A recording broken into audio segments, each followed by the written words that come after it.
Imagine the worst day of your life. You're at the vet, saying goodbye to your golden retriever, Bailey. He's been your shadow for 15 years. The grief is absolutely crushing. But then, the vet hands you a brochure. It's not for a cremation service. It's a catalogue. And the promise is seductive. For the price of a used sedan, you can have Bailey back. Not a look-alike. Genetically, the exact same dog. It sounds like an episode of Black Mirror, doesn't it? But this is happening right now. We are currently witnessing a global price war in the pet cloning industry. What used to be a luxury reserved for Barbra Streisand or tech billionaires is rapidly becoming accessible to the middle class. But the question we need to ask isn't just about the price tag dropping. It's about what we're actually buying. That's exactly where I want to start. The price drop is staggering. I remember reading about this 10 years ago, and it was upwards of $100,000. Now, I've seen ads for under $30,000. Right.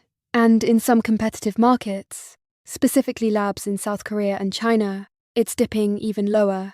It's basic economics. The technology has matured, the patents are expiring, or being circumvented, and you have fierce competition driving down margins. It's the flat-screen TV effect. The first one costs a fortune. A decade later, you pick one up at the grocery store. Which is terrifying when you apply it to biology. So, let's say I swipe my credit card. I pay the 25 grand. 6 months later, a puppy arrives. Is it Bailey? That is the multi-million-dollar question.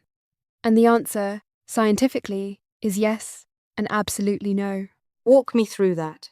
Because the marketing says 99.9% genetic match. The genetics are a match. It's an identical twin, just born later in time.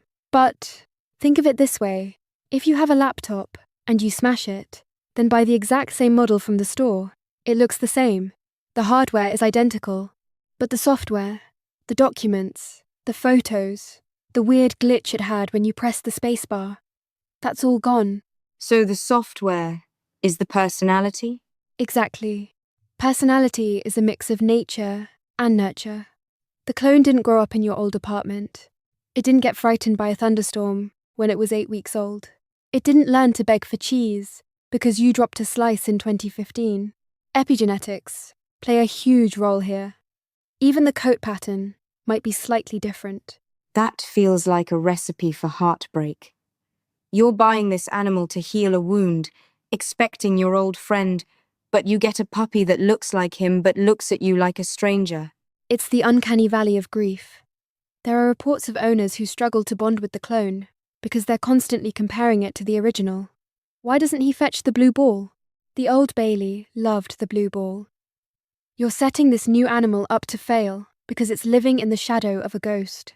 And that brings us to the ethical side of the industry itself. We focus on the clone, but we rarely talk about how the sausage is made, or in this case, how the puppy is made. This is the part the brochures don't show you. Cloning isn't just a petri dish situation. You need egg donors, and you need surrogate mothers. To get one viable clone, you often need multiple pregnancies. Wait, so other dogs are being farmed for this? Essentially, you have labs keeping colonies of dogs, specifically to harvest eggs, or to carry cloned embryos to term. Many pregnancies fail. Some result in defects.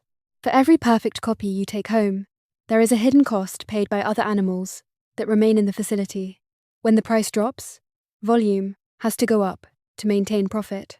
That means more surrogates, more cycles, more industrialization of birth. That shifts the moral math significantly. It's not just my money, my choice. It's an industry built on the use of other animals to replicate one specific animal you happen to love. It commodifies life in the most literal sense, and it preys on something very vulnerable, our inability to let go. We live in a culture that tries to hack everything: sleep, productivity, aging. Now, we're trying to hack death. It's a grief bypass. Instead of mourning, we swipe a card. But you can't bypass grief. You just delay it. And there's a philosophical irony here. Part of what made your pet special was the scarcity of time. You loved them because you knew you wouldn't have them forever.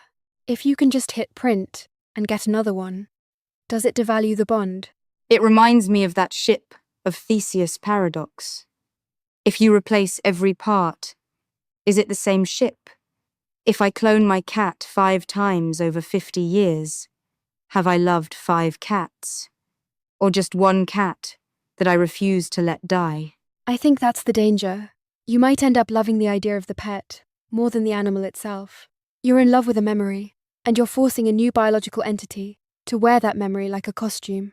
So, as the price continues to drop, and this becomes as normal as getting braces or buying a car, what does that do to our relationship with nature? It blurs the line between a companion and a product. If a pet is replaceable, are we as committed to their care? Or do they become like iPhones, where we just wait for the next model? That is a chilling thought. We're moving from man's best friend to man's best possession. Precisely. And just because we can do it, and just because we can afford it, doesn't mean we've figured out if we should. We'll leave it there for today. A technology that promises immortality, but might just cost us our humanity. Thanks for breaking this down. Anytime. It's a conversation we're going to need to have a lot more often.